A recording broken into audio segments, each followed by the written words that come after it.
morning. This is the Let's Talk Business Podcast of the Tri-County Black Chamber of Commerce. I'd like to recognize our partners, Southwest Airlines, our official air travel partner, and Primaco. This morning we have Mr. James Girdley, financial advisor, and Ms. Nicole Corrett, who is a board member of the Tri-County Black Chamber of Commerce. Nicole, what do we have Mr. Girdley going to tell us today? Yes, sir. Mr. James Girdley is with Royal Alliance, and he is a financial advisor, and he's an expert on all financial services.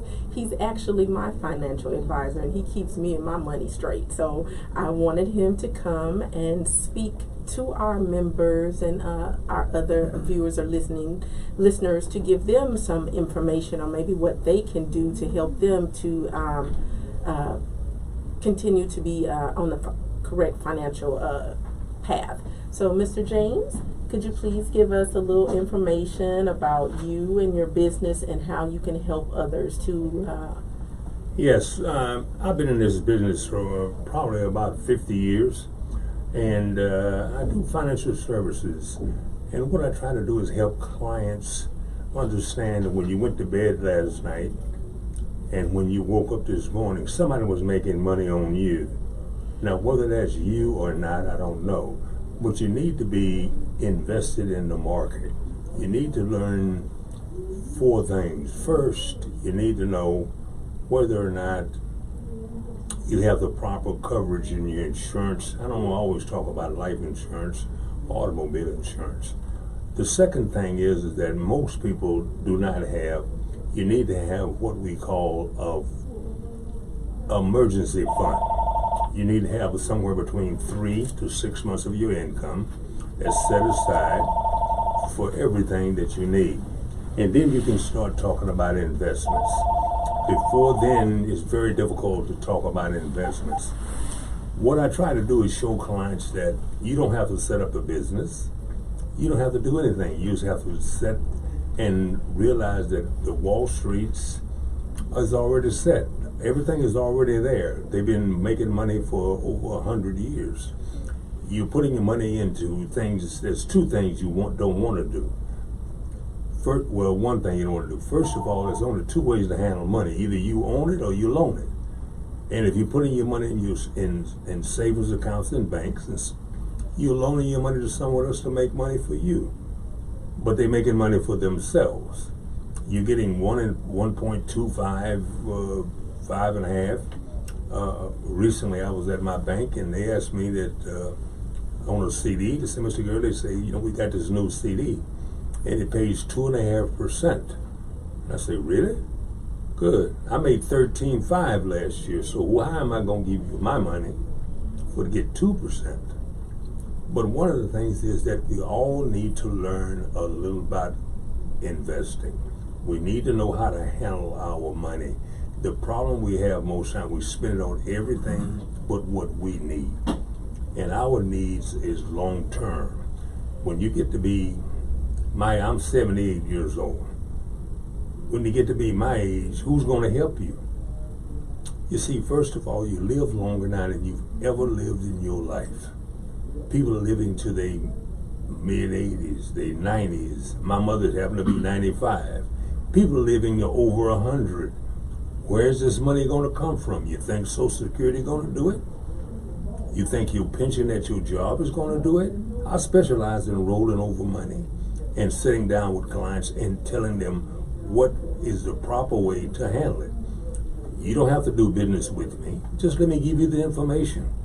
That's all I ask. And then you give that information to someone else. Your children today can be millionaires by the time they get 50 years old by doing the proper things. So if there's any questions, anything I can answer, because I specialize in 401ks, I specialize in rollovers, and I specialize in just setting up what is 529 educational programs for children. And recently I just got in a client that's out in Odessa, Texas, that has a 4-year-old child. we set up a program for them that will give that child about $400,000 when they're 18 years old. Now I told him I know when they get 18, I want to get some of the money, because if he spend $400,000 in education, it's going to be a problem. But if there's any questions you may have, I'm more than glad to answer anything. Good. Thank you, Mr. James. I was wondering if somebody says to you, Mr. James, that I don't trust the financial institutions, I don't trust people who I give my money to. I'd rather keep my money under my mattress. That way I know it can be saved. What do you say to those type of people? I say that FDIC been broke for 40 years. You have no guarantee on your money in the bank. The bank takes your money when you go in, you look up at it, and they invest your money. One of the things is I want people to understand is that everything you do in your neighborhood, everything that you do, somebody's making money on you. Today, somebody's going to make money on buying bread. They're going to make money on someone buying cars. I sit down with you and I try to show you, because see, I can show you history. Banks don't have history except the fact that they go down. I can show you history for 15, 20, 30, 40, 50 years of how money has made money over that period of time. I'm not going to come here and show you something. I'm going to show you what you can look at it yourself, and you can decipher it, and then you can decide whether or not you want to do that. If you know that you can make 10% or 8% of your money, why would you want 1.25? That's my answer to that question, because I want to know how much money you have in your emergency account now. Emergency account is something that happens. It's not for anything but emergencies. I want to talk to you about your automobile insurance. What's your deductible? Why are you paying $500 deductible and paying a high premium when you can get $1,000 deductible and pay a lower premium? You see, I want to be the one that talks to you when you tell me you don't have any money. I'm going to find the money for you at your house today. Excellent, excellent information. Again, Mr. Girdley, let me ask you, if say a young kid just fresh out of college and he just got a job, at what point do you advise him to begin to start investing his money? I think people started investing when they're in kindergarten, not out of college, because when they get out of college, they owe money. Okay, I can show you how to defer that money and pay that money off in a fast time. I can also show you how to pay off your house in half the time. On a 30-year loan, I can sit down with you and show you how you can pay it off in 15 to 10 years and save the interest. See, I'm in the business of saving money. I'm not in the business of spending it. A college student gets out there normally broke. It's interesting to me that a student at Prairie View can get a American Express card and their parents can't. Now, why is that? Because they want the money. You see, the kid, when you try to apply for American Express or Visa or MasterCard, you can't get one based on your income. Here's a person that has no income that can get an American Express card and owe before they get out of college. That's a problem. Very good information there. Now, talking about credit cards, Mr. Girdley, some people have said, though, that owning credit cards is a financial trap. Is that the correct information? What is that? That owning credit cards is a financial trap. In other words, those credit cards put you in financial debt. So what would be your advice to people who are trying to see if they can use credit cards for their daily activities? Is it a good idea? I don't quite understand it, but let me see if I understand it correctly. The average person has no savings. The average person don't have $1,000. So I don't know what the trap would be. The trap. The question was people getting credit cards. Is it considered a financial trap? That's worse than a trap. Okay. That's worse than a trap. See, the thing of it is, if you can't pay off your credit card within 3 to 6 months, you're in trouble. I have clients that have $30,000 in credit cards. So we have to set up to get rid of that. You can't do that and paying. I had an elderly client that her husband passed. She had a card and she was paying $60 a month. And when we sat down and I said, well, how much you think you paying on this? She owed $4,000. Okay, when you pay the $60, $1.75 go towards the loan. How long is it gonna take you to pay off $4,000? You can't do it. So I sit down with you and make a plan and show you how to get rid of that, so you can invest money. Not invest in Discover or MasterCard or whatever, so you can save money for yourself. You're gonna need it. I mean, there's no doubt about it. You're gonna need money when you get to be older. Your pension is not gonna do it. And one of the things is, I'm getting off the subject a bit, but just think of this, years ago, you had a pension. Today, they want you to have a 401k. And the reason is that they no longer have the pension. You decide what you want to do with your money at your job. I sit down with you and go through and help you make those decisions, what's best to invest in. Younger people should be aggressive, older people should be more conservative. And that's what I tell everybody. And when you look at a credit card, I look at it as a debt instrument. Good. Well, that's very helpful information that we've gotten from you, Mr. Girdley. One last question I would like to ask you, though, is for those young kids who probably want to get advice from somebody like you, how long does it take for them to, set up an appointment with you? Instantly, because what I do, I sit down and I want to get with you as fast as I can. Young people today, when people talk about young people, older people have more problems than the younger people. See, a young person today can invest in a fund that pays no tax. But the problem they have is they don't know about it. You see, I want to give the information to everyone so they'll have the information. Look it up for yourself. I don't have to be the one who do it. I'm going to give you the information. I'm going to give you the websites to go to. I'm going to give you the books to read so you can find out. Young people can start at 25. I had a little story a long time ago. I told a guy he was 25 and he got married. And I said, well, you know, if I got married again, I want my wife to save $600 a month. And he said, well, why is that? I said, because, see, I'm going to make a contract with her when I get 15 years from now. You're going to want to know whether or not you want the money or not. So what he did is that you have about $300,000, $400,000 when you're 40. So I'm going to say, you can have a divorce. This is one that you can get right out in 15 years. Do you want to ride this old horse a little longer or whatever? And most people, when you tell them that and sit down with them and show them that, they understand it. Well, thank you so very much, Mr. Girdley.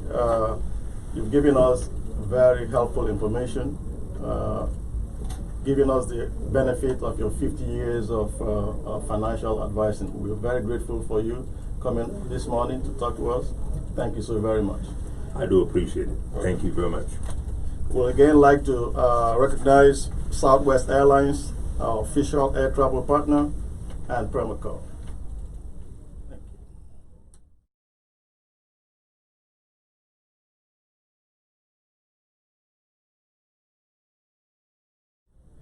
you. Mr. Johnson, welcome to the podcast. And Ms. Murray, welcome to our podcast. Thank you. Thank you for having us. One of the questions that our members and general public, I suppose, would like to know, Mr. Johnson, is what is the purpose of Metro? What is the purpose of Metro's Office of Small Business and the Small Business Program? Yes, the Office of Small Business primarily has 3 areas of responsibility when it comes to the Small Business Program. First and foremost, the program is race and gender neutral. Therefore, all that means is that when we set goals for small business opportunities, they're not race or gender specific. The program itself is, as I said, 3 pillars. We have outreach component, we have a certification component, and we have our compliance component. And the primary purpose of the program is to help level the playing field for our small business community so they can compete for procurement opportunities with Metro as well as with other agencies. Okay, well, thank you. Now, you did speak about certification. I was wondering, what is that all about, and do I have to be certified to do business with Metro, and what is the process of getting that certification? Yes, go ahead, Sharonda. Well, first of all, you do not have to be certified in order to do business with Metro. However, being certified is a plus because we have goals that are placed on contracts that have to be met only by our Metro certified small businesses. Okay, thank you. Okay, well, there we have it. You do not have to be certified to do business with Metro, but there are advantages in getting the certification. Absolutely. Okay, good. Now, can anybody participate in this program? Yes, as far as anyone can go online, fill out an application, they can register as a vendor, obviously, and that will just give them the opportunity to get notifications about procurement opportunities that relate to their specific area of expertise. They can also go so far as apply for certification as a small business enterprise, SBE, with Metro. Of course, there are qualifications. There are net worth limitations. For example, 1.32 million is the max that an owner, any or other owners, if it's multiple, can have. And there's some other criteria that we get into specifically, and it's available online on our website. Okay, excellent. Now, do you have to have a registered business? Does it have to be a DBA? Does it have to be an LLC? Are there specific registration requirements in order to participate in the Metro program? Sure. You just have to be registered. You have to have a DBA, registered as a business. And we allocate whether you're a small business or not, as Otis said. It's all about the personal net worth not exceeding the $1.32 million, as well as the SBA has a side standard for different industries. So as long as you meet those, and a lot of times our small businesses do, and that's what we want to say to you guys. You don't be intimidated when we say get certified. It's a great thing to do. We help walk you through it. Our certification specialist Monique Pettaway is amazing with the certification process. So don't let that hinder you when we say you have to be certified. You'll be amazed how simple it is. And on that same note, our website is www.ridemetro.org, and there you can find everything you need to know about our program. Okay, good. So now this certification can only be done online, is that correct? That's correct, 100% online. Good. Okay. Now, do you have to be local in order to participate in your program? No, fortunately, we have small businesses from all across the country. It really just depends a lot of time on the particular project. For example, when Metro had the light rail expansion project, there were a number of small businesses that came from other parts of the country. However, while it's not mandatory, we obviously like to make sure we have capacity locally, right? So that our small businesses that are here hopefully come to the table and want to compete for that business as well. Okay, good. Okay, good. Now, you understand that we have a lot of members who are small business owners, and of course, they have a lot of problem competing with the bigger businesses. So my question would be, how does your program help level the playing field for small businesses that have, to compete with the bigger people? There are a number of things. For example, depending on the project, sometimes when we issue a contract, the prime might have some bonding requirements. Okay, of course that depends on the risk. Sometimes we may have a procurement where there are no bonding requirements because instead of making that a requirement, we have the option, and again it's project driven, based on the risk, to actually say, okay, let's hold retainage, typically 5 to 10%. And that way Metro still has some financial backup in the event that particular firm doesn't, perform. As far as the lower tier of the subcontractors that may be on board with with a prime, the prime doesn't have to also require bonding. It's really for your small businesses that have elevated to the level where they want to be prime contractors. They're ready to, as they say, step up to the larger table because they have more responsibilities for that prime contractor relative to the I's and T's of the contract. Okay, but not everything is required. So that's one of the areas that we do. Another area is that when we send out solicitations, and we're very unique in this area, we send out a solicitation. If a prime is going to respond to that solicitation, they have to have their team already identified. Okay? They can't just come to the table and say, well, I might be able to do this and I might be able to do that. No. Here's the scope. Here are the areas where there are small business opportunities. Tell me the names of those companies. Have them sign letters of intent, which again is the first level of ensuring that that small business is retained should that prime get the award. Because I always say whoever you bring to the dance is who you got to dance with. Okay? So, with that, it helps protect them at the early stages of the process. Once an award is given, one of the things that we do is we want to retain them. And that helps because it's one thing to get a contract, it's another thing to keep it. So with our program, no one can be removed. A subcontractor cannot be removed without our approval, the Office of Small Business. And that way, it takes all the emotion out of it. It takes all of the biases that may exist out of it. Now each side gets to tell their story to us, and we can determine whether or not that small business should remain on the project. But it's not just up to the prime contractor. So those are some of the things. You may have some additional.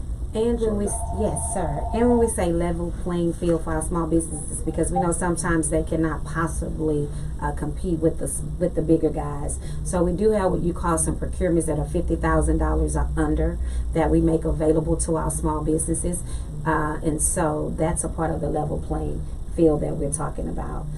We also have some how to do business with Metro, and we have some workshops that can prepare our small businesses on how to do work with Metro. And I will say to you, small business owner, once you learn how to do business with Metro, there's no stopping you. You can do business with our partners such as the Port of Houston, Houston First, the City of Houston, and Fourth Bend, HISD. So it's a lot for you. There are opportunities for you. So we no longer want you to be afraid, especially if you're part of this chamber.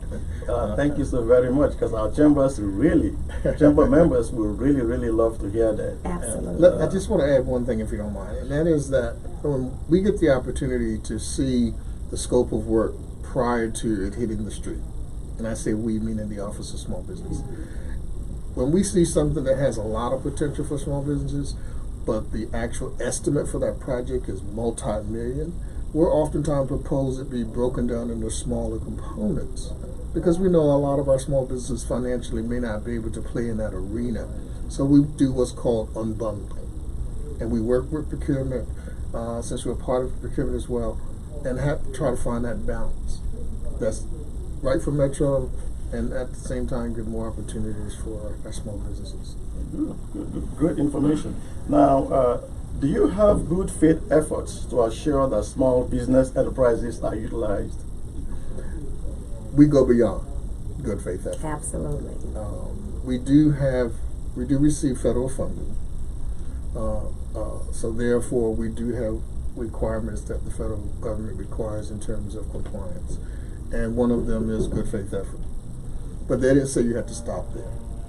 What we do is, as I said earlier, is when you bid or submit a proposal, you can't just say how you try to get small businesses. In other words, my good faith effort, I couldn't find, primes might say, I can't find anyone, I did this, I did that. We say, okay, if you want this award, and we know we have capacity because we've done our homework before we set our goal on that opportunity, then you must tell us who you come to the table with, the specific teams, and what they're going to do. And if you get the award, you have to immediately show us a subcontract agreement. so that it secures that team. So we go beyond. Well, that is excellent information. Excellent information. Now, you did speak about bonding, because I do know that most of our members believe that some of the limitations that they have in doing businesses with entities such as yours is their lack of capacity to provide the required bonding. I know you have spoken about it earlier, but I'd like you to probably tell our members and the general public the reason why they should not be intimidated by their lack of capacity to provide bonding in order to do business with Metro. Yes. Here's the thing. Most of our small businesses are really good at what they do. But a lot of times they're intimidated by what we call the back office. You know, how do I prepare for a solicitation, respond, and do all those kinds of things? When we say unbundling, all we're saying is we want to make it more financially attractive. So if it's potentially a $10 million procurement opportunity coming out, we may say, okay, to the project team, can we split this into maybe two $5 million contracts? That way, more small businesses can fit in that arena, and yet not overburden Metro with 20 small businesses or other firms to have to manage to execute that scope of work. So that is probably one of the primary things in terms of the bundling. Never feel as though you cannot submit a proposal. One thing we always heavily promote, and unfortunately we don't see enough of it, when a small business has spent the time and effort on a proposal and they don't get it, they should ask for a debriefing. Come in and say, okay, I didn't win. What can I do differently? And there are a lot of things that we can share with that small business and say, okay, this or that, you could do differently or do that. And that way that becomes an exercise of practice. You see? So. Okay, good. Now, the process of the briefing, how does a small business initiate that process? Say a small business tried to get work from Metro and was not successful, but he or she wants to know what it is they did wrong, so next time they probably know where to put more effort in order to succeed. Sure. So what is the process for them to do the debriefing that you spoke about? It's really quite straightforward. Every solicitation that comes out, there's an assigned procurement officer, what we call a contract administrator. And that is that point of contact at the beginning and during the contract itself. So once a contract is awarded and you didn't get the award, all the information in the solicitation to contact that person is there. All they have to do is pick up the phone, send an email, and say, hey, I'd like to get a debriefing. It's as simple as that. Okay, excellent, excellent. Now, I'm a small business, and I've gotten lucky and I was successful in getting a job with Metro. How long does it take for me to get paid? Realizing that as a small business, I probably had to go to all lengths to get financing to do the project. How long do I expect, to get paid from Metro? Sure. Let me answer that in two parts. Okay.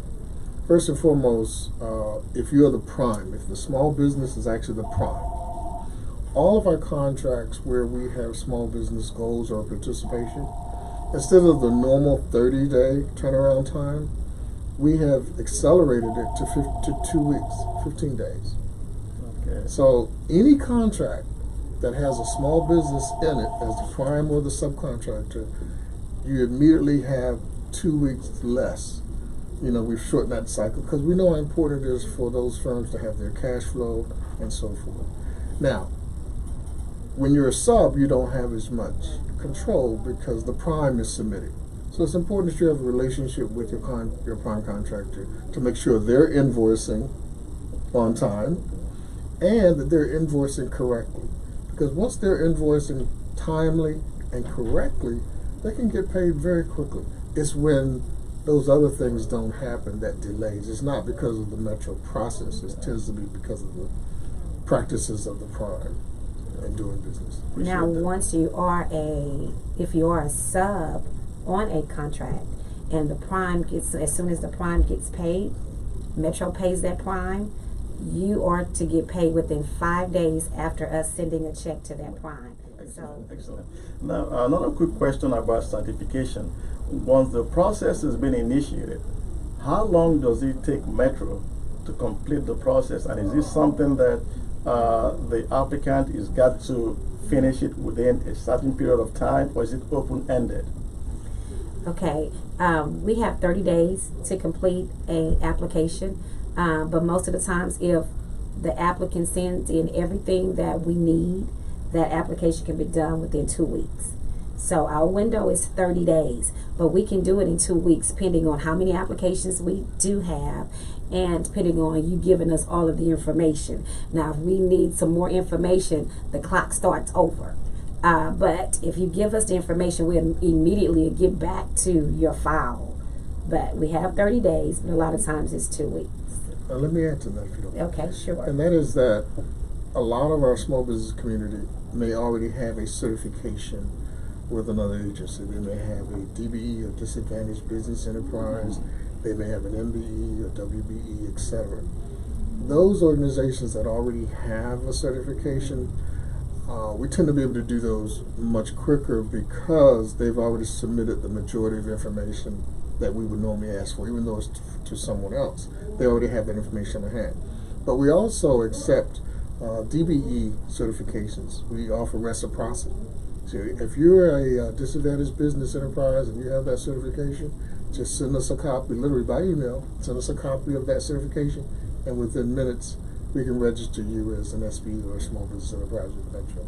Okay, excellent. So you have reciprocity. Good, Yes. good information.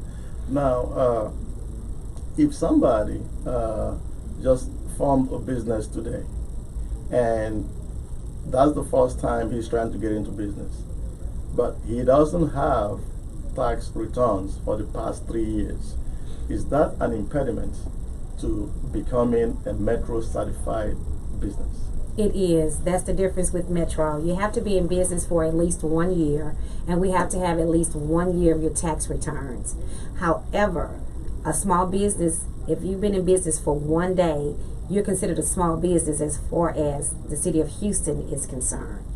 And as Otis was saying, we have reciprocity with Disadvantaged Business Enterprise Certification. So if you're in business for 1 day, and you get certified with the city of Houston, and then you go on and get certified as a DBE with the city of Houston, even though you have not been in business for a year, we would accept that certification.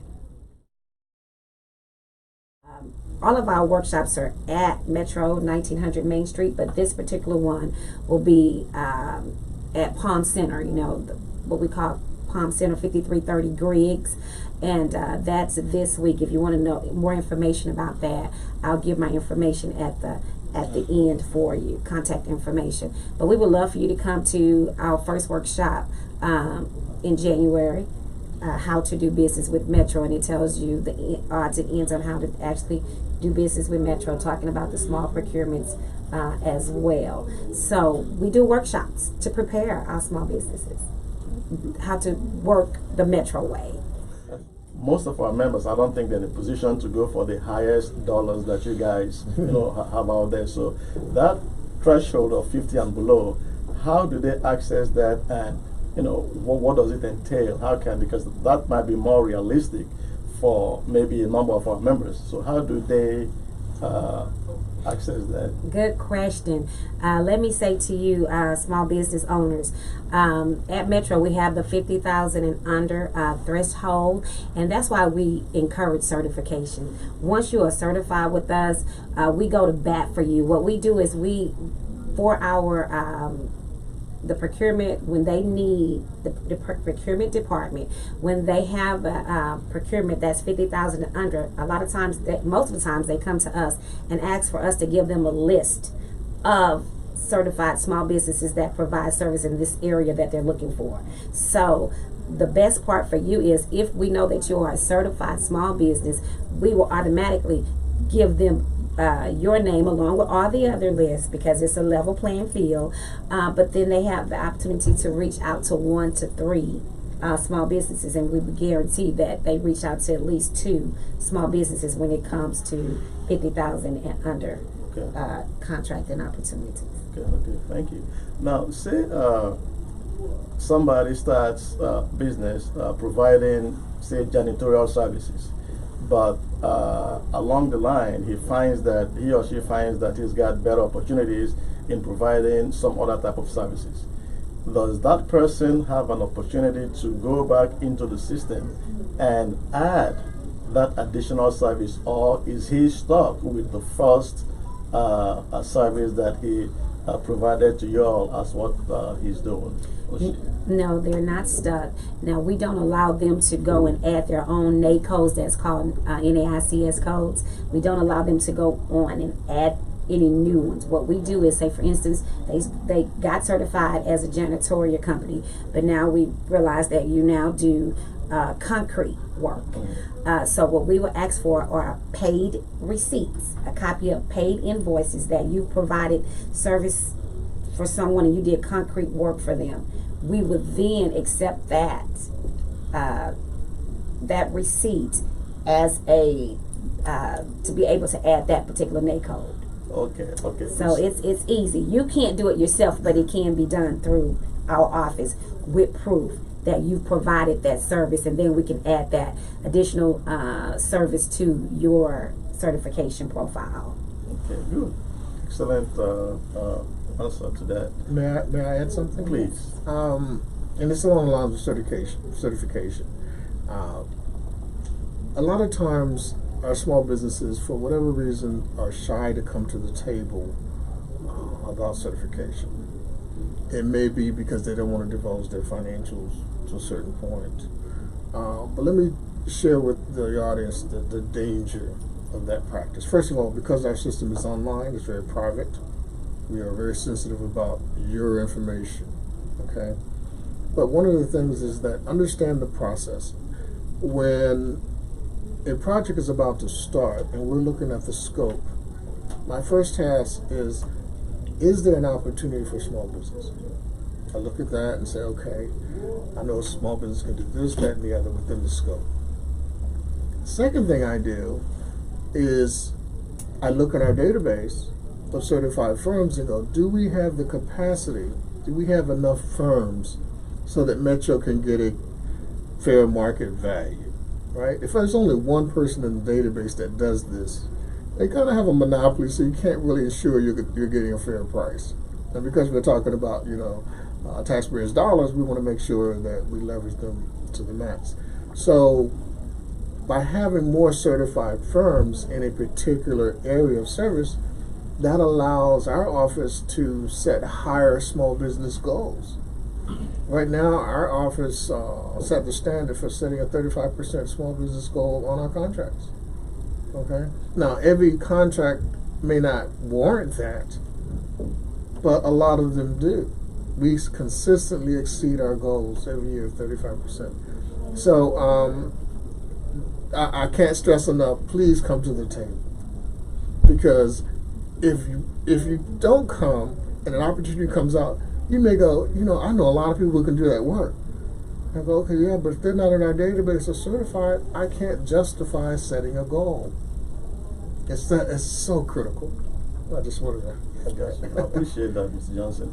Now, if somebody had 2 distinct businesses, can that person do business with Metro under those 2 different businesses, or is it limited to one person, one service, one business? How does it operate with Metro? If they have 2 different firms, Right. both of them have to be certified. But you're not limited. You're not limited, but both have to be certified unless you do the same type of work in one. But we only acknowledge the certified one. So if you do construction here and then you do security guard services here, but you're J&A construction, but over here you B&D janitorial, that's apples and oranges. So we would love to certify both of them. And then there's also a part where when you talked about the different NACOs, if you have one company and you do janitorial and you do construction, or you do janitorial, you do security guard, that can go underneath your certified, underneath your firm service of work. I got you. All right. I just want to say, I'm sure everyone knows this, but I'm just going to say it anyway. And that is, I always refer to it as a tsunami. Houston area is about to get hit with a tsunami of work. There are some mega projects that both Metro has and other agencies, with the TxDOT. There are private activities going on, but there's going to be a high demand for ready, willing, and able small businesses. So getting certified helps that prime, if they're not a prime, select a team. I want to select a team that's gone through some level of due diligence, that can demonstrate they've done some work, they have project experience. So it's important that you get ready, because there's a lot of work. And unfortunately, guess what? If our small businesses don't get certified, guess who's going to get the business? Primes. Not us. Now that's a good question I was coming to also. Evidently, it is very important for subcontractors to, have relationship with prime contractors. Now my question now is, does Metro have a platform where these two people can meet, or where subs who are looking for primes and primes who are looking for subs can meet and get to know each other, since it appears like both of them need each other in order to work with Metro? So do you have, a platform where both people can meet? Absolutely, we do. And one of the major components is our pre-bids. At our pre-bids, we give an opportunity for those who are going to prime a contract or be potential primes to stand, and we tell the subs, after this pre-bid, we want you to go and network with these potential primes.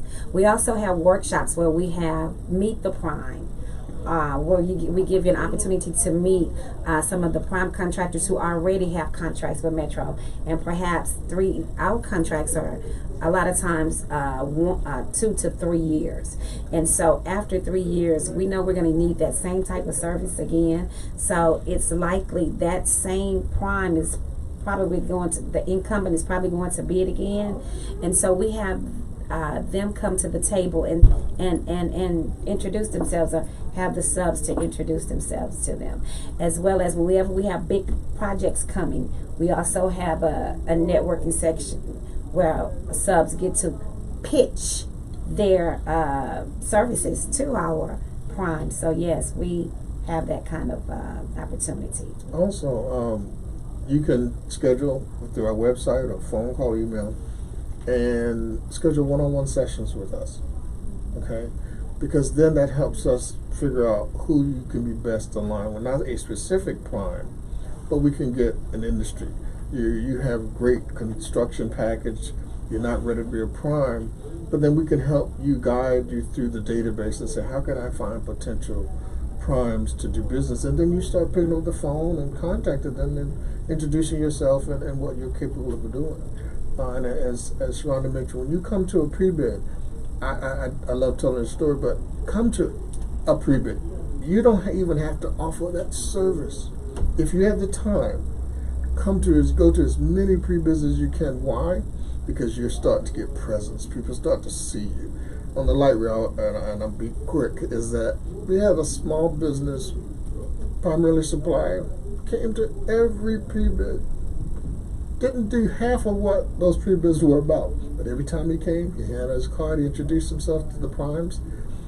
Over the term of that contract, he ended up with over $10 million worth of work, just by coming to the pre-bids.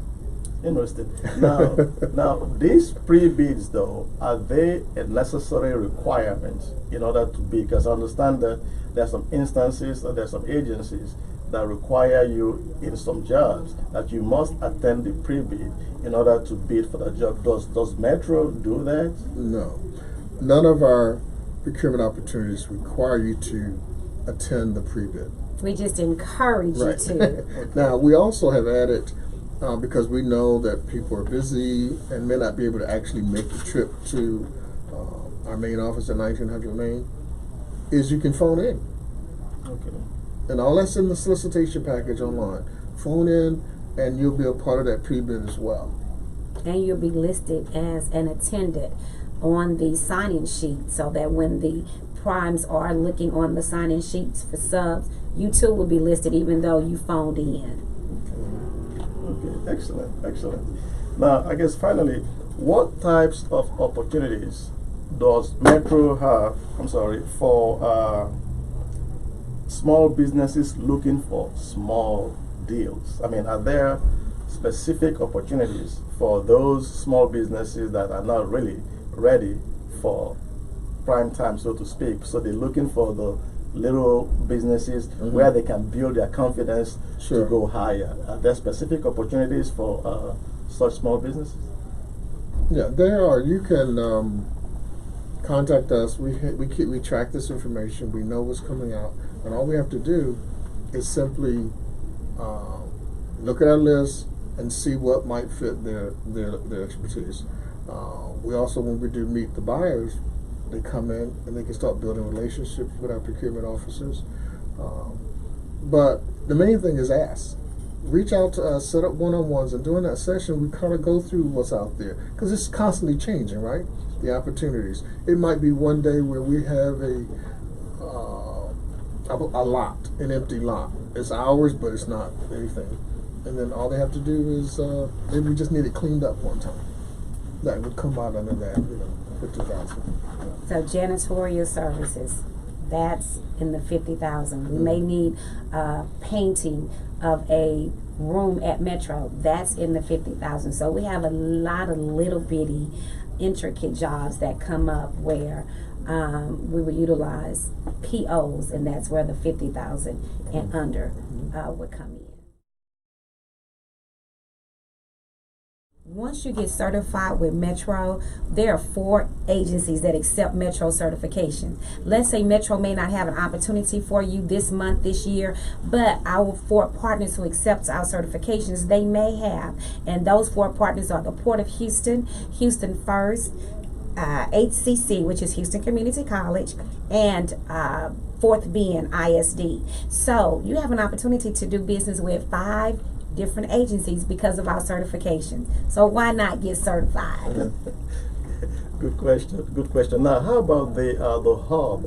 Does Metro have any affiliation with hub? I mean, if you are hub certified, which lots of our members are, is there a nexus between the 2 agencies? Is there a working relationship? In other words, is there a reciprocity in that? Not at this time. However, like I said earlier, because you've gone through that effort, you're probably 90% of the way there for getting Metro certified.